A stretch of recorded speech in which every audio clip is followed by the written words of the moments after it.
Welcome to Plugged In Australia, Quick Charge, the shorter version of the show for when you want the main EV news without the full deep dive. This is episode 48 for Tuesday, the 5th of May, 2026, and today the big stories are Hyundai launching the Ioniq 6N in Australia, Hyundai N already working on a cheaper performance EV, Lexus teasing a large 3-row electric SUV, Geely and Chery lining up more affordable EVs, and fresh data showing Australian EV interest rising again as fuel price concerns return. Let's get into it. First up, Hyundai has priced the Ioniq 6N for Australia, and it's not playing around.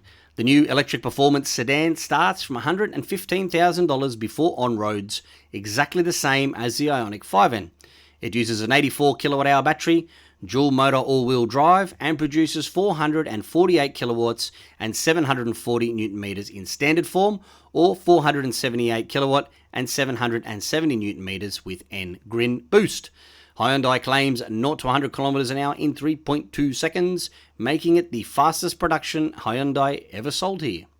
Range is 487 kilometers on the WLTP cycle, and thanks to the 800-volt eGMP platform, the Ioniq 6 can charge from 10 to 80% in around 18 minutes on a suitable DC fast charger. It also gets revised suspension, adaptive dampers, bigger brakes, an electronic limited slip diff, 20-inch forged wheels, N-specific Pirelli tyres, extra body strengthening, torque distribution software, and the full fake sound performance theatre Hyundai has been building around its electric N cars. At $115,000 before on roads, this is a halo car, not a people's performance EV. It's much more expensive than a Tesla Model 3 Performance and a BYD Seal Performance. It may be brilliant, and based on the Ioniq 5N, Hyundai probably knows what it's doing, but it does not replace the affordable, fun cars like the i20N and the i30N. Which leads me neatly into the next story, because Hyundai's N division is already working on a cheaper electric performance car. It's not confirmed the name, however a future Ioniq 3N is an extremely strong candidate. Reports point to something potentially using a powertrain similar to the Kia EV4 GT, with around 215 kilowatt, 468 newton meters on a dual motor all-wheel drive with a 0 to 100 kilometer an hour time of somewhere around 5.6 seconds. That kind of car could be more important than the Ioniq 6N for everyday buyers. Australia has had a strong relationship with Hyundai N, especially through the i20N and i30N. However, those cars are leaving the stage. A smaller, sharper, more affordable electric N car could give enthusiasts a realistic way into EV performance without needing a six-figure budget. Next, Lexus has teased a new large 3-row electric SUV expected to be called the TZ. It is likely related to Toyota's upcoming electric Highlander, with Subaru also preparing a related model called the Getaway. The Toyota version gives us the rough idea. A large family SUV that is around 5 meters long with 6 or 7 seat layouts and battery options, reportedly including a larger 95.8 kilowatt hour pack targeting more than 500 kilometers of range in some form. For Australia, this could be a massive deal if Lexus brings it here. We still do not have many 3-row electric SUVs. The Volvo EX90 and Cadillac Vistic are coming in at premium prices. An Lexus alternative could suit families who want space, luxury, and electric driving. However, nothing is guaranteed yet. The key questions are right-hand drive production, timing, and price.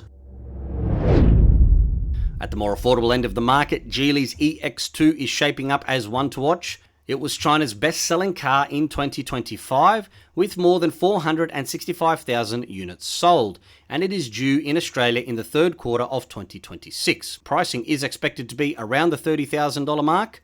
The EX2 is a small, rear-wheel drive EV measuring 4,135 millimeters long, with a 375-litre boot and 70-litre frunk.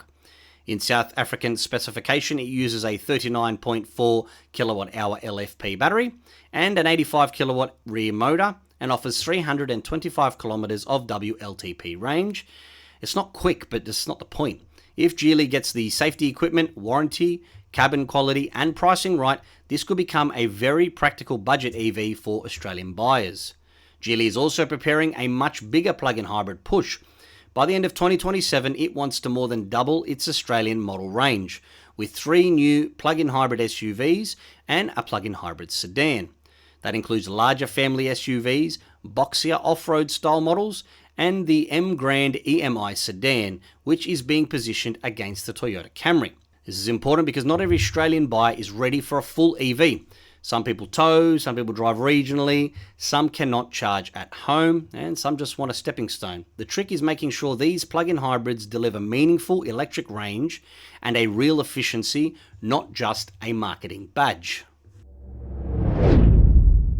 Chery is also joining the affordable EV fight with the Q electric hatch, confirmed for Australia in 2027. It is known as the QQ3 in China, and while Chinese pricing is very low, Australian pricing will be much higher once safety, compliance, shipping and local costs are included. Reports suggest it's more likely to sit closer to $30,000 than $25,000.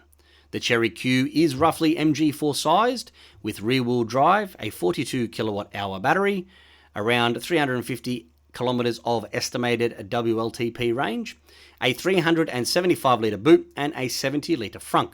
It also supports fast charging from 30 to 80% in around 16.5 minutes and vehicle to load at up to 6.6 kilowatts. Then there is Jetour, another Chery Group brand preparing for Australia in 2027.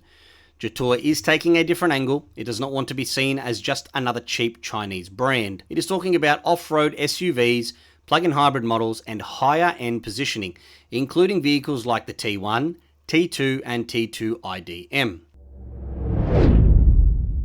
On the market side, there is fresh evidence that Australians are looking at EVs again as fuel price concerns return.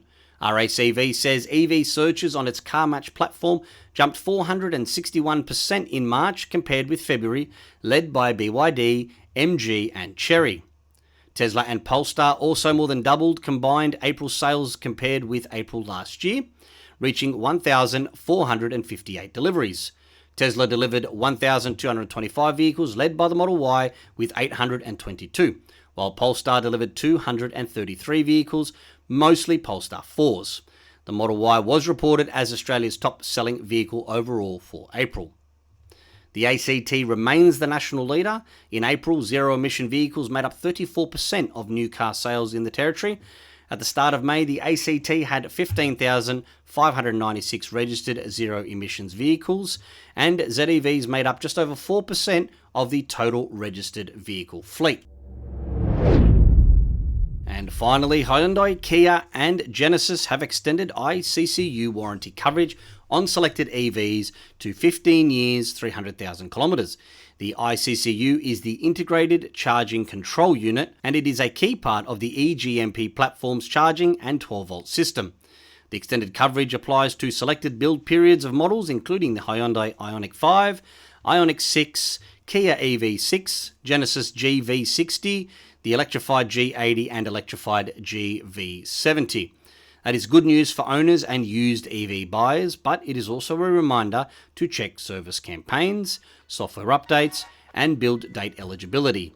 EVs can be very reliable, however charging hardware and support matter just as much as the battery. That wraps up Plugged In Australia Quick Charge for episode 48. For the full version, just listen to the major episode where we go deeper on the Ioniq 6N, the Lexus TZ, the Geely EX2, Chery Q, Jetour, EV sales, and the Hyundai Kia Genesis warranty update. As always, thank you so much for your time. Thank you for listening. Hope you enjoyed this quick charge episode. And until the next time, stay plugged in and stay charged. Ci vediamo.